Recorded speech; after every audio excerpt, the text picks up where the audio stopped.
Ang mga tao sa buhay natin, parang octopus rin yan. Kapag alam mong hindi ka na na-appreciate, lumayo ka na. Kapag hindi ka na mahal, umalis ka na.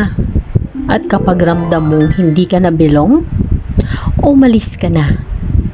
But, be strong enough to face the reality na hindi lahat ng gusto mo, gugustuhin ka.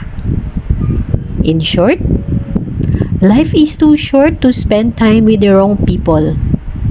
Never beg someone to be with you.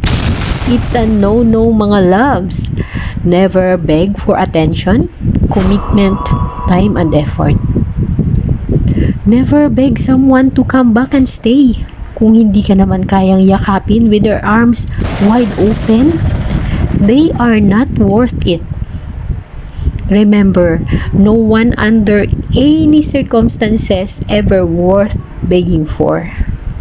Dahil katulad ng mga octopus, the true one will stay at hindi ka lang basta yayakapin.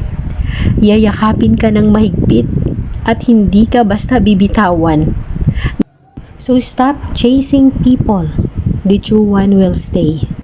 Until next time, God bless everyone. Love you.